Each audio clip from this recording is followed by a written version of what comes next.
We as ready as we gonna get. Marcus is on there. You are live. Let's go to comments. Oh. Let's see where we at.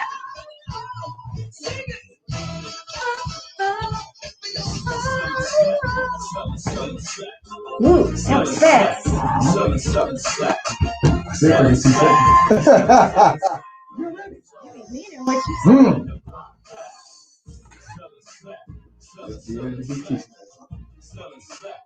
I guess we got two in there. There you go.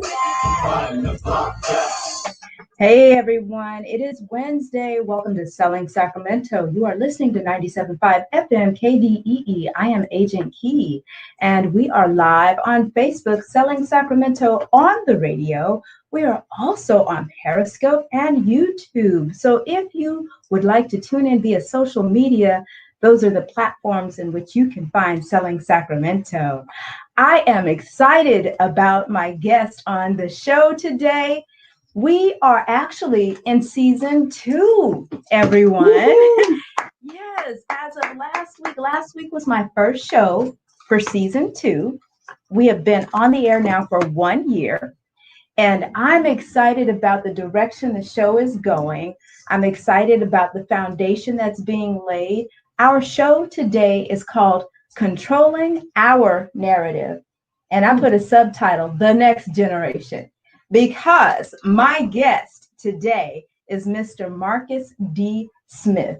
And Marcus is new to the Sacramento Bee as a journalist, but not new to the Sacramento area. And I'm going to tell you a little bit more about Marcus. I'm going to give you some market information, some news stories that I think you need to hear about the industry, give you a little information about Marcus, and then we're going to take a break. When we come back from the break, it will be the Marcus D. Smith Show, y'all. So I want you to know that. But I'm excited to have Marcus on because he's with the Sacramento Bee, and he is with their, I want to call it initiative, but that's not it. How do we label Equity Lab? Is it a division? Y'all about to hear Marcus. Let's talk about that a little bit later. Okay, we'll talk about it a little bit. Look, he didn't put me in this is my show. I'll tell you when we talk about it. So there is a division in the Sacramento Bee called Equity Lab, but we are going to talk about that. But Marcus's goal is to be a voice for the Black community here in Sacramento and to help control the narrative and bringing positive stories and shedding light on the things that are going on in our community. So I'm really excited. I'm super excited about having him on the show because he is so young, y'all. He represents hope in the future. He's so handsome. He could be my son. He just, But anyway, I want you all to stay tuned to hear more about Marcus. Before we go on break, there are a couple of articles that I came across that I think you all need to hear about. And normally I kind of take a biased stance when I talk about things, and I'm going to be totally unbiased about these two things. Rent is on the rise in Sacramento. Sacramento is on the nation's top 10 list of rent increases. More people are moving out of big cities and heading towards surrounding areas like Sacramento. The transition is driving rental prices up in counties like Sacramento, while rent in areas like San Francisco is going down. This is bigger than what I used to have. This is a quote from someone. It has a yard of my own, so a lot of space. I have a lot of parking, something you don't find in the Bay. So this is a story that's talking about the mass exodus that I often talk about. The prices are so high, whether you're buying or renting in the Bay Area. A lot of these people are coming here. And it says that this person moved into a 1-bedroom rental in Sacramento on Monday.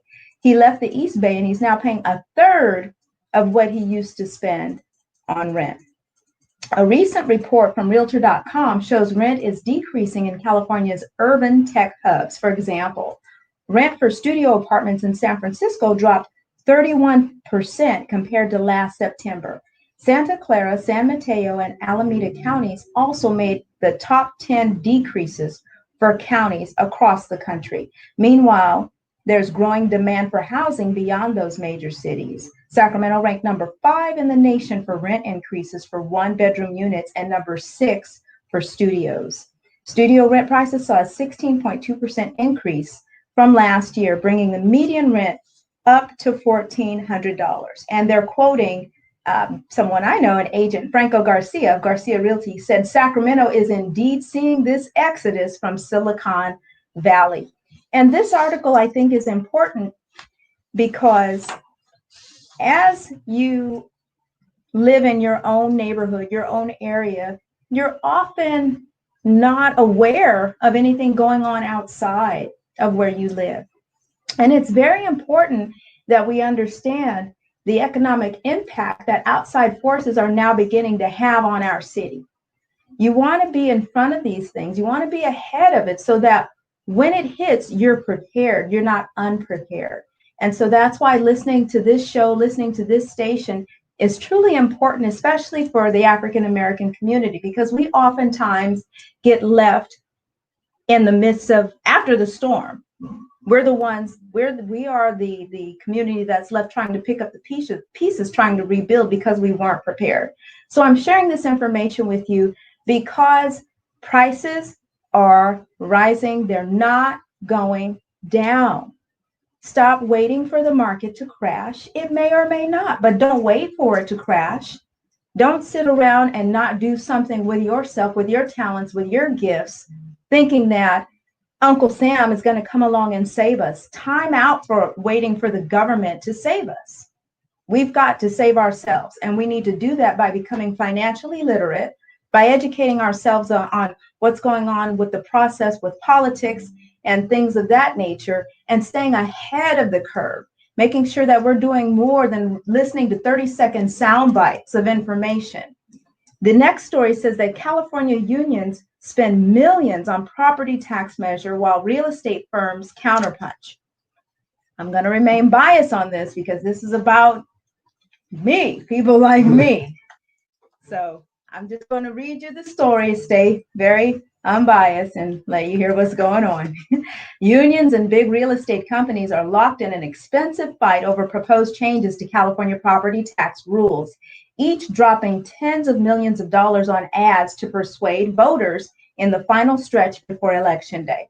If it passes on November 3rd, Prop 15 would overhaul the state's property tax system by taxing commercial property owners by large businesses based on current market value instead of purchase price. The change would result in a big tax increase for many businesses and billions more in revenue for schools and local governments. Independent polls have found voters are closely divided on the issue with just days to go before voting ends. Proposition 15 supporters have raised more than $62 million this year, mostly from unions and the Chan Zuckerberg Initiative, the philanthropic organization of the Facebook founder, Mark Zuckerberg, and his wife, pediatrician Priscilla Chan.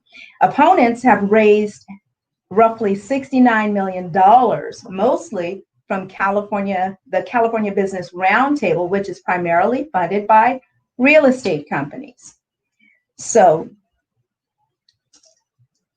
I am not going to say anything to lean one way or the other. I will just say, do your homework, do your research. Proposition 15 opponents argue raising taxes during a recession will further hurt businesses that are already struggling. I guess by me saying that, I kind of leaned one way.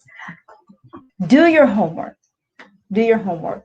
I have feelings for and I have feelings against, but my feelings don't matter. All of these issues impact everyone differently. And so do your homework, but know that that's coming up. Before we go on the break, I want to introduce to you my next guest. Marcus D. Smith is a multimedia journalist from Sacramento, California, who currently writes for the Sacramento Bee as their Black communities reporter. In 2017, he received his bachelor's degree in journalism from Texas Southern University. Hey! It's in Houston, Texas. And prior to accepting a position with the Sacramento Bee, he formerly worked for the state of California's Department of Consumer Affairs and covered California. Throughout those positions, he's maintained his love and drive for journalism. He used to freelance as a high school sports reporter for Citrus Heights Sentinel, the Citrus Heights Sentinel, and covered the San Juan Unified School District. He spent time in radio promotions with KIFM ESPN 1320 and KSEG 96.9, the Eagle of Intercom Communications. He produces photo and video content through his up-and-coming production company, MD Studios. And in his spare time, Marcus enjoys working out and staying fit. And if you are watching us on Facebook Live, you will see exactly how fit he is. He's handsome, y'all. He's handsome. He's going to be a wonderful representative. I can just feel it in my spirit. So when we come back from the break, we are going to have a conversation with Marcus, get to know more about him, introduce him to our 97.5 FM KDEE fam, and we will be right back. Awesome. You ready? Yeah, I'm ready. Hey, Ryan. Hi, Valencia. How you guys doing? Ryan said, congratulations on the new role. Thank you, Ryan. Looking forward to another awesome show. All right. Thank you, ma'am. Hey, you guys who are watching, who haven't commented, we see you all. Oh, Facebook is right, huh? Yeah. Let's see. So right now, the comments are going to be coming in. They could be coming in from Periscope, Facebook, my personal page, the business page. I don't know if we can get YouTube comments. Hey, did you hear Rewind? That's nice. See how confident I am? Yeah. Hey, that's my jam, y'all. He's been good. My Sacramento. My phone was on. This song is produced by a guy out of Sacramento. What's his name? Derek Allen. Derek Allen. DOA. DOA. My little Where you brother. from? What part? Oak Park. What part? Okay. Yeah, Derek Allen is a Beast. historical So great production things figure. musically all have historically came from Oak Park. You know, it Yeah. kind of seems like that when they come from Sacramento. Yeah. They all right. You know what I mean? Oh, Del Paso Heights. That's right. Del Paso Heights. That's right. They all right. He's a little biased. It's Y'all all love. got a couple people in It's Del all Paso love. Heights. But when Derek was growing up, he did his damage to play Del Paso Del Heights. Paso Heights, Right. yeah. When he learned how to play, when he learned how to do himself, Del Paso Heights. Yeah, You okay. know what I mean? Well, you know, we just You take can't it get all. Put respect on it. Yeah, yeah. You can't get It's away all from Hollywood, you Sacramento. know? It's all Sacramento. Oh, without question. No, man, Hey, I love Roland, it. you are awesome. Congratulations. Thank you. Roland Bell said congratulations, sir. Thank you. Thank you. Thank you, guys. So we're going to jump right into our questions. Did I go to break too soon? I didn't No have my such thing. phone on. Oh, No, actually, okay. you're right on time. Oh, good, I'm good. getting impressed. Oh, wow. I'm impressing you. Man, Uh-oh. I'm becoming impressed here. I'm like, what? She ain't even looking up the first time, but she was right on it. Wait, but you notice I haven't asked to be trained on the board. Look, It's getting ready to change again. Isn't it? I know. They offered me like 4 or 5 different people were like, hey, we'll train you on the board. You run your own show. I'm like, thank you. More fun though. More. Do you know how to run Not the this board? one. This Not board. this one. That I ran the This board is board. I so- ran the board back at TSU. Did Well, you? yeah, I'm gonna get into that a little bit. So it was okay I'm- for you. Yeah, I'm gonna give you. I just feel like I can't walk and chew gum at this point. Like it wouldn't work. It wouldn't work for you. Yeah, I'm the same way. Yeah, you think that, but once. Hey everyone, we're back. You're listening to 97.5 FM KDEE. I am Agent Key, and I am here with my very special, handsome guest, Mr. Marcus D. Smith of the Sacramento Bee. How are you, sir? I'm doing well, Key. How are you? I'm good. Thank you so much for being here. We're so excited to have you. Thank you for having me. First and foremost, this is a great opportunity just to introduce myself to Sacramento, especially the 97.5, KDEE family. Yes, and this is the audience here is so faithful, and you know the love that we get here. I think the love that comes in is based on the love that goes out. So you are going to be warmly embraced, warmly embraced. I want to get right into this interview with you because you are back to Sacramento, you were here. Now, were you born and raised here? I was born in Monterey, raised here in Sacramento, Okay. the Elk Grove area, And you went to high school at? Franklin High School. Okay. What's Franklin's mascot? The Wildcats. Yeah, that's Has it been that long? It's been a long time. I'm sorry. It's okay. You have the right to do that. And from Franklin High, you went on to the illustrious Texas Southern University. Hey. Now tell us about that whole experience, because I know a lot of young folk that want to have that HBCU experience. And we hear about it. You hear the good and the bad. Tell us your experience, because that's a great school, by the way. It's a fantastic school, and just all around, for no matter what your major is, they have a great program for each and everything to where people prosper. So my experience, if I'm speaking from my personal view, there's no other experience like it. It's one of the greatest experiences, and you have to be there to understand, to know what it feels like. That's what I hear. Did you pledge? I did not pledge. Okay. Were you close to pledging? No, that's undisclosed. Okay, we'll leave that alone. So between college and high school, which did you prefer? Which experience was best for you? College, absolutely.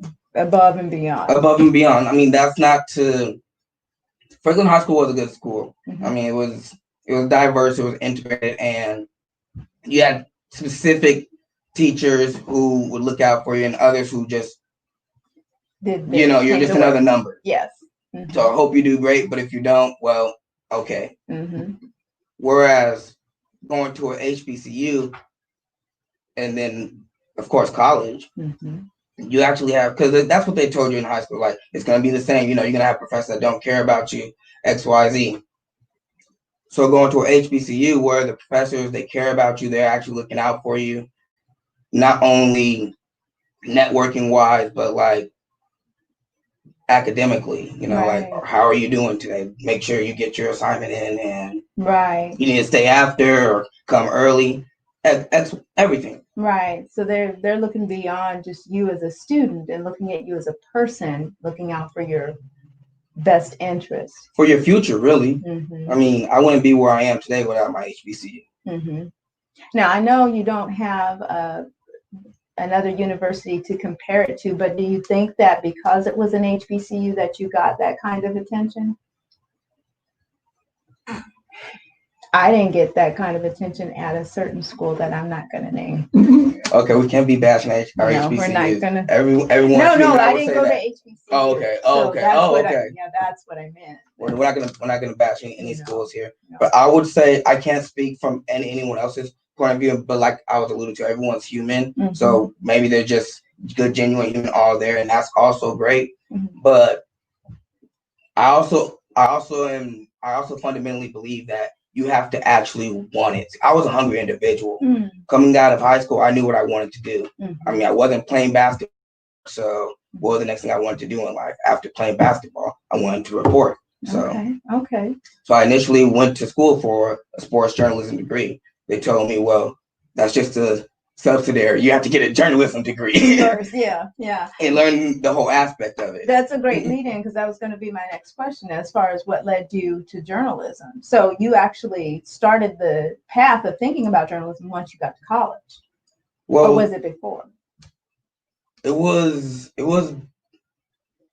the first thought was my junior year when I got cut from my high school team. That's when it was like, all right, what if I didn't play basketball? What would I do? Started thinking about plan B. Yeah, exactly. Okay. Made it my senior, and that was good. And then college came. So it was like, all right, what do I want to do? All right, well, let's just pick back up where I left off. And it was, all right, we're gonna go to school for communications, get a journalism degree. And voila. Wow. And the reason I asked you that about the HBCU and people caring is because I've had friends that have gone to HBCUs, and I get the same feedback, like, yeah, they just care a little bit more about you, about your destiny, about you on a daily basis, just to make sure they kind of keep you in and involved. Yeah, and that's not to say other colleges and universities aren't, but I just don't have that experience, so I can't speak on that. I can only speak on my experience. Right. And my experience was, I said, hey, I have a dream, I have a goal, and I have a drive. And they said, okay, we respect that, young man, and we're going to stick you to it. Mm-hmm. So and that's the other thing too. You said you had that drive, you wanted it, you were hungry. And oftentimes when people see that in you, they want to pour into you. That kind of you just kind of pull them towards you. I mean, well, and that's the thing, going back to the HBCU. Mm-hmm. Everybody wants to see you succeed. Mm-hmm. At the end of the day, you're a part of the HBCU product. You're a part of the TSU family. So everybody wants to see you succeed at the end of the day. Mm-hmm. Mm-hmm. Wow. So tell me, who or what inspires you and why? What inspires me? Just to be better every day. That's what inspires me, honestly. Just to be the best you can be. Just whatever you were this day, just try to be better the next day, and the next day, and the next day, until you are your most absolute best self. Is there a reason for that? Did you have an experience what led you to that? Because that's a little more, it's a mature thought. Well, I just get that a lot. That usually happens when they're 40. I get that a lot, but I spend a lot of time with my parents, my grandparents, my great grandparents, and I just listen to the words they say. You gotta keep your family close. That's one thing I would say. You keep your family and your loved ones close, and listen to the things they say. Even though it may sound like nonsense, listen to the little things they say, because you never know. That's great advice. So for our young listeners, did y'all hear what Marcus said? He said it might sound a little crazy, but pay attention. Let those nuggets fall on you. Keep it in the back of your mind. Yeah. In one of your articles, you had the opportunity to meet and interview Dr. Alan Rowe. In your article, Black Students in California that offered alternatives at the HBCU Virtual College Fair. In the article, you noted that upon graduating from high school, many Black students in California don't have the same opportunity or option to attend a four-year university. And then you go on to talk about the percentage of Black high school graduates being eligible. It was pretty low. Only 35% are eligible to attend UC or CSU secondary education, while HBCUs enroll 10% of the country's Black students, and the graduation rate is 40%. When you wrote that story, what was your biggest takeaway after completing that story? Well, my biggest takeaway is that as a country, the college graduation rate is low. But going to college and having my own struggle, seeing other people struggle, or everyone's struggling together, college is hard. It's a trying time for a lot of people, especially first-time college goers. You're not used to being by yourself. So for some people, it can be a rough transition. And throughout that, and well, just the walks of life, college it's not just a cakewalk. What advice would you have for a young person that's considering going to college, whether it's an HBCU or not, but they are contemplating the college experience? What pieces of advice would you have for them to prepare that would help them be more successful? Well, whatever your choice to go to college is, stick to it. Unless you know that this is just absolutely what I don't want to do. And people change majors all the time. It's perfectly fine. Just if that's what you want to do, then go. And when you do go, understand this.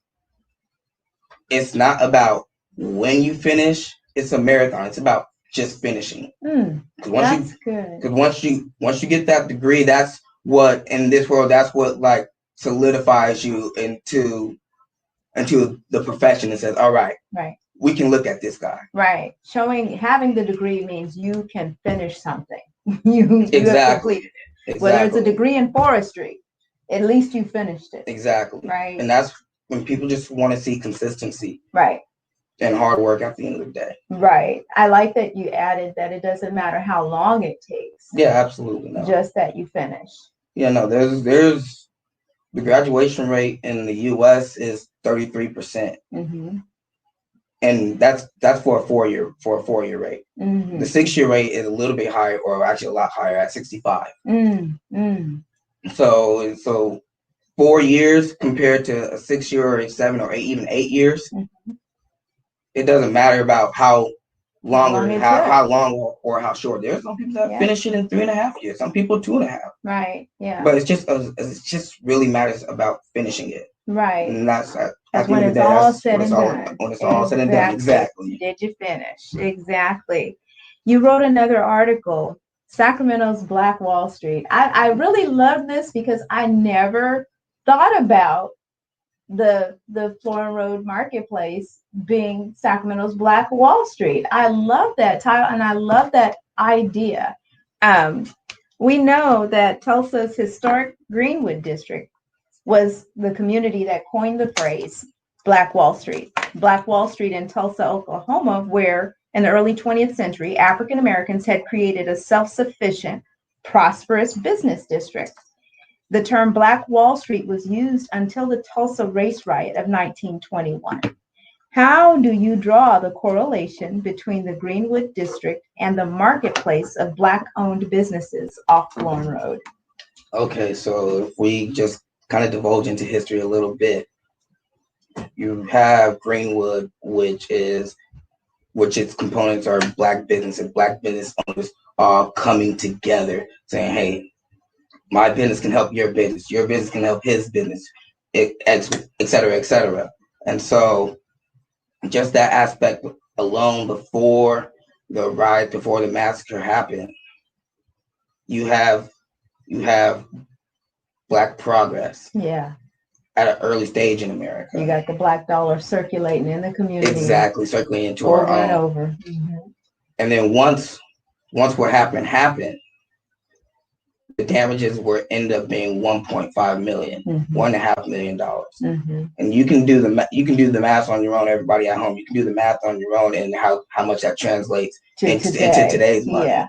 But think of if that Greenwood district was still in today's. Right. So when I look at just the root of it, which started as one Black owner just being able to come and buy some property, mm-hmm. and call it his own, mm-hmm. and then another Black owner being able to come and buy their own, mm-hmm. and another, and then you're able to even lease some of yours out to another, so another one can come in, you can have more. Right? When that happens in a place today, like Florin Square, that's beautiful because it's the same concept, mm-hmm. and that's why not only myself, I went ahead and said we should run with it, mm-hmm. along, of course, with my editor approving it as well. Yeah. But also, when I asked Mr. Donaldson, when I asked Brother Rock, mm-hmm. like, this is because the way I first saw it was like a Yelp or a Google review. Mm-hmm. I saw this is like a Sacramento Black Wall Street. I said, I can see that. Yeah. So when I confirmed it and asked, like I said, Mr. Donaldson, Brother Raw, mm-hmm. they would say, yeah, that's what we say. That's what we say. That's mm-hmm. how we feel it should be. And mm-hmm.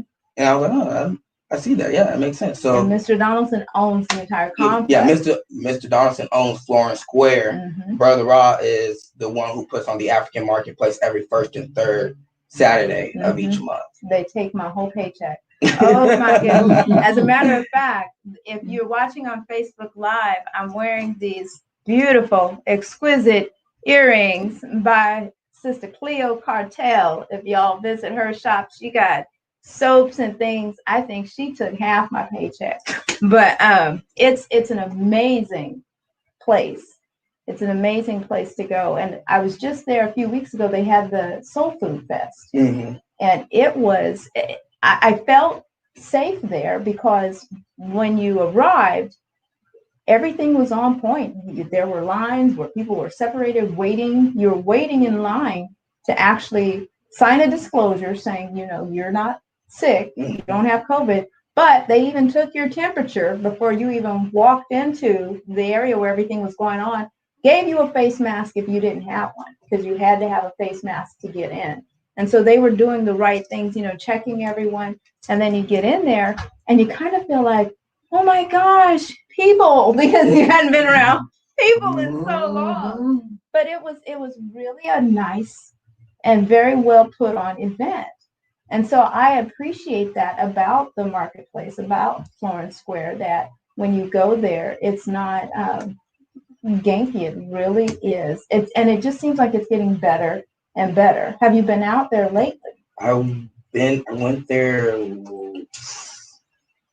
at the end of October. Wow. Mm-hmm. So I went there the first Saturday. Oh, did you? I went there first Saturday of this month, and then the third Saturday of September. Okay. So yeah, I've been there twice now, and I absolutely just love the place. I mean, it feels so good to walk into a place and not feel like you're going to, and no one like really giving you like, there's no one gazing at you, like really just watching your every step, your every move, what you're doing with your hands in your pocket and things like that. Wow. Or what are you doing if you're just walking around just because you've never even been there before. Wow. So you just feel so at home. All the business owners are extremely friendly. Yes, they are. And the food is great. Oh my God, the food. I love the artisan pour. They that's where they sell Black-owned wine by Black winemakers. And see, you guys, if you haven't been to the Florence Marketplace, every first and third Saturday of the month, and if you're on Facebook, you can Google it. Are we taking calls? I don't know. I never feel like that's going to be a real call. Can I say this? Yes, sir. It's not. That's just the African marketplace. Florence Square, they have Black businesses that open every single day. Right. Some maybe just be off on a Monday or on a Sunday, but for the most part, Florence Square is open every single day. Right. And those are Black-owned businesses that you can support. And thank you for bringing that up, because that's absolutely right. It's open every day of the week, just about, with all of these businesses inside. This first and third Saturday is just a very specific event where they bring in more vendors and it's more excitement wrapped around it. If you would like to call, if you're listening and you were a real caller, I'm always hesitant. Oh, we're going to take this call just in case. This might be a real caller. 97.5.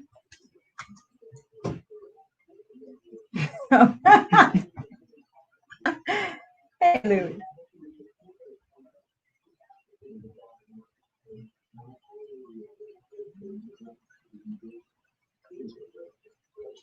Yes. Absolutely.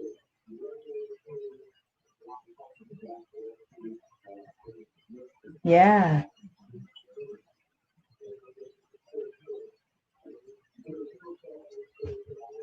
That's right. Exactly.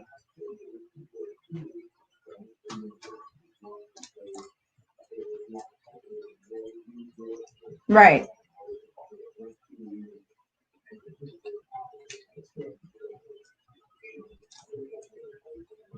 Right.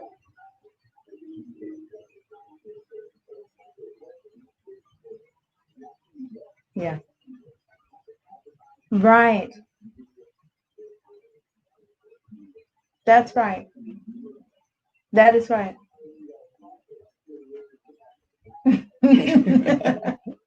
We appreciate the call.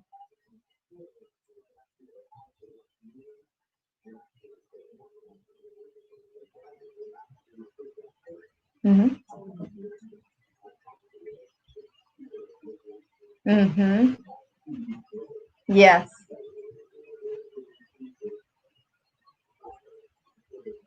Right. That's right.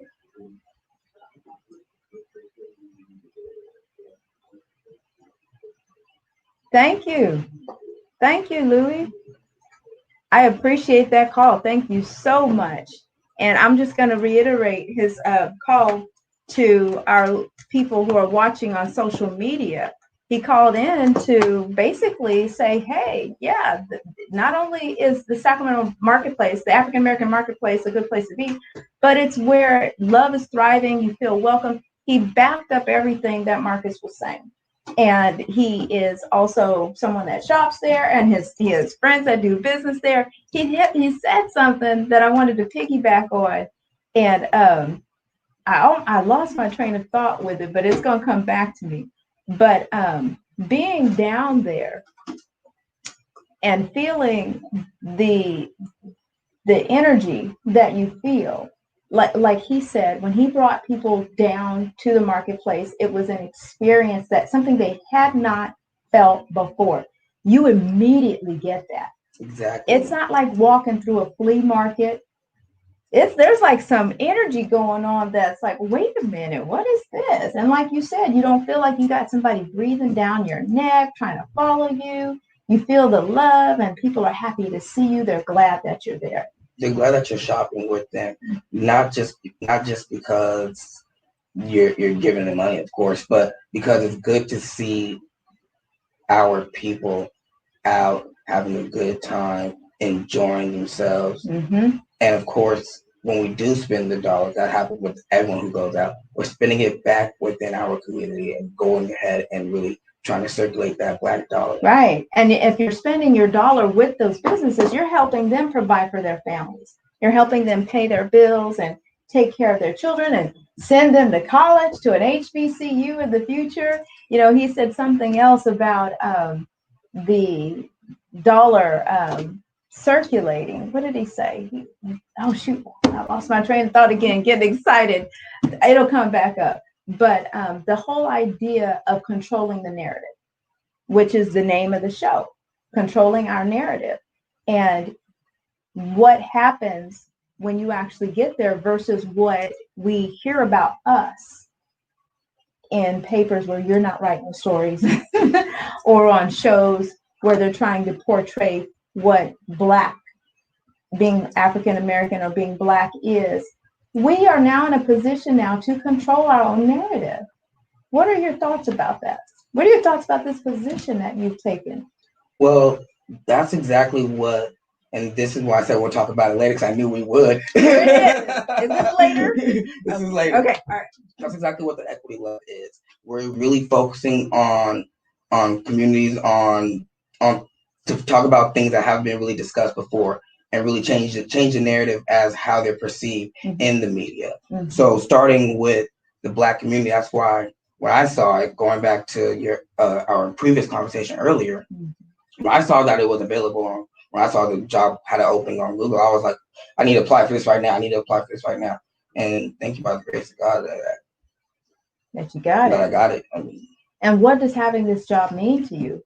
It's a huge position. It's a huge platform just to really be the voice of the Black community and just be a symbol of hope and inspiration, and eventually maybe even a role model. Not eventually, but yes, even a role model. You are, whether you like it or not. Oh, I love it. Yes, good. And you are literally the voice of the African American community, because Sacramento Bee is at another level when it comes to media outlets. And so being connected with them, you now have the ability to make sure the narrative is right. Exactly. It's the Sacramento Bee. This is Sacramento, California, the capital of one of the greatest states in the country. We're top 5 economy in the world, California is. Yes. So being able to be the voice of the Black community of the capital of the greatest state, we need to make sure that we're in the right position to have a stake in that top 5 billion economy in the world. Right. You know what I'm saying? So that's what it's really about, just for everyone to see that vision, see that drive, and try to have it expand to everyone else as best possible. Now that leads me to my next question, which is what are you working on now? We talked a little bit about it, but I want you to. So what I'm working on now, I'm really excited about. So we're going and we'll premiere it soon, but what I'm going to do is start every week highlighting 4 to 5 Black-owned businesses that you all can support. So if you don't already, make sure you subscribe to Sacramento Bee's Equity Lab. Okay. How do they do that? They can go to www.sacbee.com and you can just subscribe. It'll lead So you it'll right have to a column, the Equity it. Lab? Exactly. Okay. It'll be under local. You can go to Equity Lab and you can subscribe. Okay. So subscribing to SacB and then to Equity Lab. Yes. Okay. And then, so this is for them to get to you to recommend the businesses. That's right. Okay. You have to subscribe, or if you want to get to me personally, of course, you can follow me on Twitter at Sir Marcus Smith. Okay. I know where you are on Twitter. You know where I am. So, same as my Instagram at Sir Marcus Smith. Okay. Okay. And I'm going to put these links up on the Facebook page and my social media so that you guys can have them to go back to. But go ahead. So I interrupted you to give you an opportunity to tell people how to reach you, but you were telling us about what you're working on. The 5 businesses every week. You're going to highlight them. Thank you.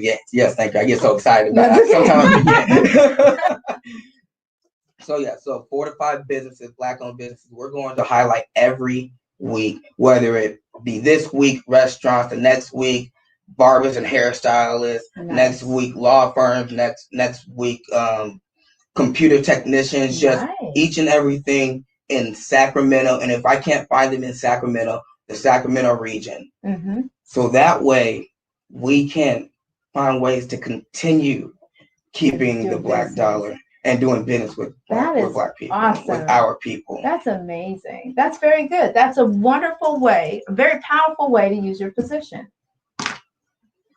We'll sanitize after that. If y'all saw that. Yeah, we high five. We're going to sanitize later. It's right there. We'll get it. Oh, there you go. So tell us the next article that you're working on in conjunction with. So in conjunction with that, the next article that I'm working on is really, I can't really speak on it too much right now. Okay. Just because it's still in the works. Mm-hmm. Okay. But one that I can tell you that I'll be working on soon is just pretty much once all the elections are over and we know what propositions are passed and what's not, then I'll be able to kind of review them all and say how this affects what, and how does that directly affect the Black community.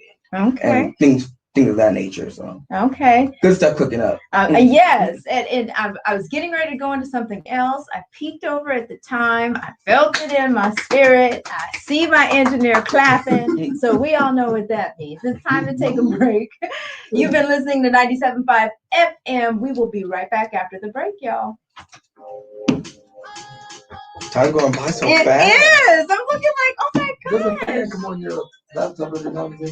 A fan, it does. Is it? No, it's fine. I want to make sure it's not there. Because sometimes it'll blow in this too. So, my fan? No, your fan won't. It's the fan on here that'll blow. Oh. So we're trying to pinpoint. It's been so long since I've been on radio, you guys. Are you feeling good about it? I feel great, but I haven't been. Thank you. I'm so happy hearing that. I haven't been on radio since college. Yeah. I want to get more into my journey into journalism because it's a really in-depth one. Yeah. Like outside of just having a dream outside of high school, it was really more so putting the work in. And like I kind of alluded to when I said you got to tell your professors what you want to do. Yeah. They saw that and said, okay, you need to go talk to this guy. So I want to go talk to that person. Yeah. And then they said, okay, you can do this. And then okay, you need to go talk to this person. You can also do this. And they had to see that you wanted it. Exactly.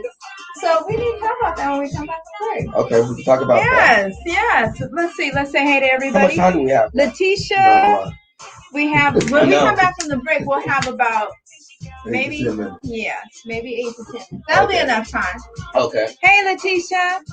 Hi, Destiny. She said, beautiful testimony. Oh, thank you. Christopher Brown, TSU. My dad graduated from there. Hey, TSU. You. I thought you knew. All right. Okay. Hi, Mom. Hello. Listening in. Felicia, yes. Much love, African American. Yes. He's already a role model. Valencia said, you are already a role model. Thank you. Mr. Hannibal is showing us he's in the place. Hey, you guys. Hi, everybody. Thank you all for tuning in. Thanks, everybody, for tuning in. Yes. So when we come back from the break, we're going to go back into your journey into journalism and then let you talk about that path. Okay, and then from there, where do you want to transition to? I know we won't have enough time if I really get into that. Well, actually, that was the question. The question that I had as a young adult, already finding your place in the field of communications. What are you? Oh, say so. So we'll go from there to what are your plans for your future? Right. You know, where do you see yourself by? And that should be the top. We'll look at it. We'll look at it. We can freestyle. It's gonna get if necessary. Well, no, what's gonna happen is All right, she's trying to get me beat up. because we're supposed to stop at 56 minutes at Supposed to stop at 1:56. Oh, I know. I listen. I remember that. I told you it's been a long time since high school, but college seems like yesterday. And I remember that. Yeah. You'll get the look because Marvell, the station director, is waiting on me. Yeah, they come and tap on him. Yeah, they'll say, I went to see college. I was a late night sports. We were the late night sports show. Hey, we're back. You're listening to 97.5 FM KDEE. I am Agent Key, and we are here in studio with Mr. Marcus D. Smith of Sacramento Bee, y'all. TSU grad in the house. Thought you knew. Yes, and we're enjoying this conversation so much. I am just excited about your future. I'm excited about what you're doing here in Sacramento for the community. And we were talking during the break about your journey to journalism. Tell the audience what that looked like for you, how you actually got in it, what it looked like getting there. So earlier when you introduced me at the beginning of the show, you mentioned the Citrus Heights Sentinel, but for me, that wasn't my first start. That was my first start after my journalism career, freelancing and then working with them part-time. Mm-hmm. As a journalist, that's what started my career in SAC. But for me, it was as soon as I had that dream after high school, I went to TSU and I explained that dream to professors, to radio program directors, to managers and hosts on air. When I explained that to basketball president of operations and the sports information director, when I spoke to everybody that I need to, starting with my professor saying, okay, you need to go talk to this person. And then they say, you need to talk to that person. You need to talk to that person. Mm-hmm. Just growing naturally within that. So it started with radio, actually. That's why it's so ironic that this is my first interview. Full circle. This is my first interview with this position, but it started with radio, KTSU 90.9. Me and my friends, Akil Williams and Robert Harris Jr., we had our own sports show, excuse me. Mm-hmm. And we ran into the night after everyone was done because, sport games are late on Saturdays and then Mondays and Fridays for basketball. That's cool. So from there, I got to know the sports information director because you have to get information. And in college, everybody wants to be on TV. So I was like, okay, I want to do broadcast. So let's work on the media side. So I went to work with him. Now, all the while I'm doing radio, I'm working with the radio at TSU. I'm working with athletics with TSU. At some point I started writing, just doing contributing stories to the student newspaper. Mm-hmm.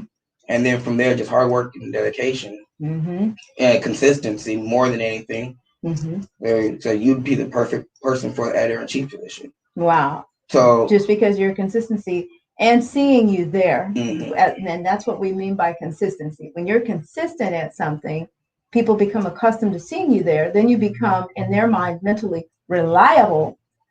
You're top of mind. And so when someone is considering a position for something, guess who the first person is they think of? That's you.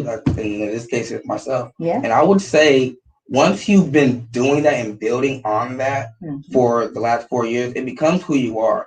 This is how I like to space it out. When you're a kid from like K through 12, mm-hmm. once you graduate high school, at this point, the world is going to see you as a young adult. Right. From about 18 to 25. So that's when you can try things out. It may fail. Okay, that didn't work. Let me start all over right, again. Right. Try to figure it out. That's your still figuring it out stage. Yeah. So while you're doing that, figure it out. You're going to make mistakes. Mm-hmm. Everyone makes mistakes. Nobody's human. Mm-hmm. But figure it out. Mm-hmm. Don't be so hard on yourself about failing, during that time period, right? There's no such thing as failure, but just the chance to learn. Right. That's it. Yeah. I tell myself I never fail. I always learn from every mistake that I make. And it always jettisons me higher when I try again. And you never, I know it sounds a little bit corny, but you never fail if you don't quit. Exactly. And when you don't quit for so long, it becomes a part of you. So when I finally got that degree, when I got that prize, and I was stuck with, do I stay in Houston? Do I come back to Sac? So many things, mainly family support. I needed to be around more family. Right. Because I'm in the other half of my young adulthood. So you still want to be around family if you can. So I needed to come back to Sacramento. So I did. But that never quit attitude still stuck with me. So when I had the opportunity to do some freelance work for an up and coming professional indoor football team, the Sacramento Spartans. I don't know if you've heard of it, but everyone's heard of the Sacramento Spartans. Little team. Yeah. Little team. Awesome. Love them. Had a chance to do some work with them, and eventually that just didn't pan out. But still kept the drive. Now I have the state job, like you said, with Cover California, just to kind of keep money in my pocket. Yeah, supplement the income. But I still said this isn't what I want to do. I have to keep that drive alive. Because so many people just get complacent. And I just told myself that's not what I'm going to do. I heard that. Did y'all hear that? He said he supplemented his income while he was still pursuing his dream. And look at where you are now. I'm making sure we stay in time. I saw you look at the clock. I can talk about this but forever. we got 5 minutes because I just looked, and I want you to talk to the audience about where you see yourself 5 years from now. 5 years from now, my goal is to have made a positive impact on the city of Sacramento and our Black communities. That's what my goal is, and my 5-year plan is really just to become the voice and become an individual that everyone looks to, that government officials look to when something needs to be done, and just really hold myself to that standard. So that's how I envision myself, and being in Sacramento and really working on that for years to come, for at least the next 5 years for sure. Do you have any political aspirations? You see yourself city council? If I did, I wouldn't speak on that right now. No. He already working on it. For them to kill my career early? No, ma'am, not me. They prime you really early. Somebody might target you real soon. Yeah, so be careful. We're gonna be praying. No, I'm just a journalist. I'm just a journalist. Y'all pray over this young man right now, because as I said that, I was really thinking that could really happen, where somebody targets you trying to get you on a track you shouldn't need to be on. So we're gonna pray that you stay protected from outside forces that have nothing to do with what God intended for your life. I pray to Jehovah every day. I sure do appreciate you being on the show, and I'm excited about where your career is taking you, and I know that you are going to make some outstanding connections. We are living in a time right now. You are here at this time, this moment in space, and it is a God-appointed time. And the position that you are in is significant and special and exclusively yours. And so the opportunities and the doors that open up for you, I know you don't take them lightly. I'm just saying, because there's a calling that's greater, and you may not see right now where this is going to take you, but for you to start in a position like this so early on at such a time as this is just going to be an awesome opportunity for you. And I'm extremely looking forward to it. We're looking forward to it for you. Absolutely. You know what, y'all? We're going to check out of here early. What? How about that? That's You're 2 minutes early. How about that? You have been listening to 97.5 FM KDEE. I am Agent Key, and you just heard from Mr. Marcus D. Smith of the Sacramento Bee. You're going to be hearing a lot more from him. So businesses, friends, family, open up your eyes and your hearts to him. You know what I want you to do again? Tell us how people can reach you, how they can connect to you. First things first, if you're on social media, follow me on Twitter and Instagram at Sir Marcus Smith. And then, of course, subscribe to the Sacramento Bee, www.sacbee.com. And under local, scroll on down to the Equity Lab. Go to the Equity Lab, y'all, where you're going to find Sir Marcus. You're listening to 97.5 FM KDEE. I am Agent Key. And if you are doing what you were created to do, I will see you at the top. Bye now. Hey, girl. What are you doing for Halloween? Thank you so much. Thank you so much for having me. I appreciate you. Me too. Yes. Oh, wow, man. He impressed me how he came out of the questions. I was listening for it. And he said, my favorite is, you cannot fail if you try. I did see you kind of do it. Man, because that's my thing. If you are trying, you cannot fail. I did see you get excited. Alter the plan. Well, I didn't get to talk about this, but my favorite thing is don't try, just do. Yeah. Because you're forever going to be Trying to do something. You're forever going to be trying to do something. Just do it. And never go do nothing. Exactly. All right. Marcus, lean in here, and we're going to do a freeze frame so we can do so when I boost it out, we can have our picture to make your pose. Look at all strut. Let's move this. Yeah. No, we gotta let them know that we're healthy. I know. Sometimes it's good. But like, we're trying to be cute now, so we can't have those sanitizer. All right, y'all. All right. Hey, Asha said, Are we posing? You know Asha Oakley? What's up, Asha? Asha Boo. She said, hey, I know that face. Go Marcus, go Marcus. Thank you, Black boy Asha. magic. I heard that. Okay, you guys, we're going to get out of here. We'll see y'all next time. Bye. Love and peace.